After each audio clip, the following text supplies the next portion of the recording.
You guys will find that you have passions, and having a passion is a gift. I think we all have passions, and you don't get to choose them, they pick you, but you have to be alert to them. You have to be looking for them. And when you find your passion, it's a fantastic gift for you because it gives you direction, it gives you purpose. You can have a job, or you can have a career, or you can have a calling. And the best thing is to have a calling. And if you find your passion, you'll have that, and all your work won't feel like work to you. You never know exactly, you don't choose your passions choose you, how they are formed, you're never completely sure. But I do think you get imprinted somehow early on with certain things, and you just get excited about them. And because you're excited, you pay more attention, and they grow. And that's spaces like that for me. I watched Neil Armstrong step onto the moon when I was 5. The other thing I would suggest to any young person, even before they start their career, is to really think about their choices. Because I find young people, and when I was young, I made this mistake too.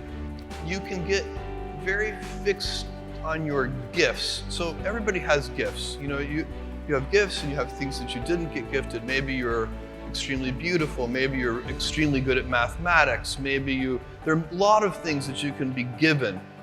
But those things can confuse you because they're not the things that construct your life. It's your choices that construct your life, not your gifts. You can celebrate your gifts, be proud of them, be happy of them. Actually, don't be proud of them, be celebratory of them, but you can't be proud because they're gifts. They were given to you. You didn't earn them.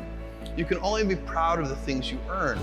And so, as I got older, I started to realize I wasn't proud of my gifts. I was always good at school. School was always easy for me, and I was always proud that I was a great student. I got A's in all my classes. I was good at math, all of that. And I thought that's who I was, but it's not true. Those are the things that are gifts. What was hard for me is deciding to work hard, deciding to use my gifts in certain ways, to challenge myself, to do things that I didn't think I could do, to put myself in uncomfortable situations. We all I would say to a young person, you can choose a life of ease and comfort, or you can choose a life of service and adventure. Which one of those, when you're 90 years old, are you going to be more proud of? Invent.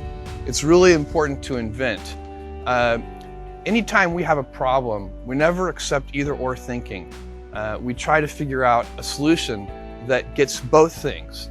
And that often requires invention, but you can invent your way out of any box if you believe that you can. If you want to be an inventor of any kind, inventing a new service offering for customers or a new product or anything, being an inventor requires, because the world is so complicated, you have to be a domain expert. I mean, in a way, even if you're not at the beginning, you have to learn enough so that you become a domain expert.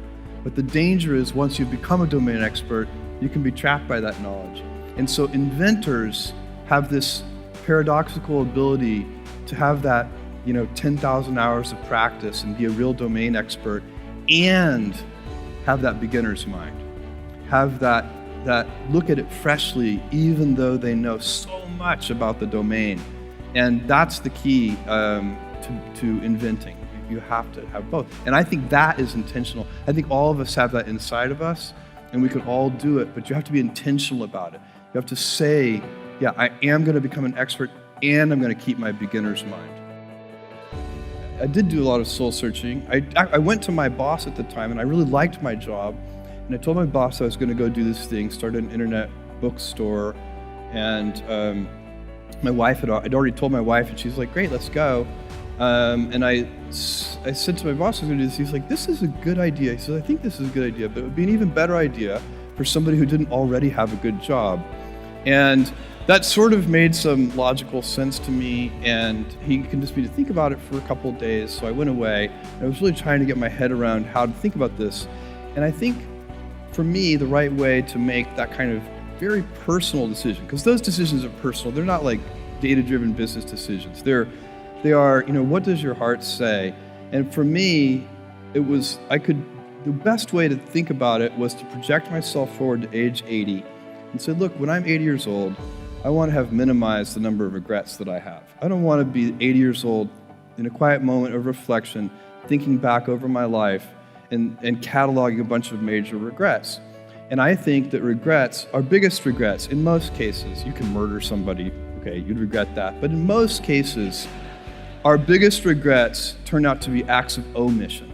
It's paths not taken, and they haunt us. We wonder, what would have happened? I loved that person, and I never told them. And then they married somebody else. I didn't do this. And so that's the frame of mind that I put myself in. And once I did that, once I thought about it that way, it was immediately obvious to me. I knew that when I'm 80, I would never regret trying this thing that I was super excited about and failing. If it failed, fine. I would be very proud of the fact when I'm 80 that I tried. And I also knew that it would always haunt me if I didn't try. And so that would be a regret. It would be a 100% chance of a regret if I didn't try, and basically a 0% chance of regret if I tried and failed. So I think that's a useful metric for any important life decision. The secret sauce of Amazon, where there are several principles at Amazon, but the number one thing that has made us successful by far is obsessive, compulsive focus on the customer as opposed to obsession over the competitor. And I talk so often to other CEOs and some other CEOs and also founders and entrepreneurs, and I can tell that even though they're talking about customers, they're really focusing on competitors. And it is a huge advantage to any company if you can stay focused on your customer instead of your competitors. If I collaborated with somebody here in this audience and I said, look, I want you to solve world hunger, and I want you to do it in 5 years, you would properly reject the opportunity. You would say, look, it's not possible, it's not practical. But if I said, look, I want you to solve world hunger in 100 years, that's a job you'd take, because it's a much more addressable problem. You can first create the conditions. You have time to create the conditions where then you can solve the problem. And so that's a very important way of thinking, and I find, and it works with everything. I mean, you have to back up and find the right time horizon for what you're trying to do. But at Amazon, we probably do most of our things. We expect to get some results in sort of 5, 6, 7, 8 years. But we find a lot of our other companies that compete against us in various ways, they're often trying to get things done in 2 or 3 years. And so we can do things that, if everything has to work in 2 to 3 years, then that limits what you can do. If you give yourself the breathing room to say, okay, I'm okay if it takes 7 years, all of a sudden you have way more opportunities.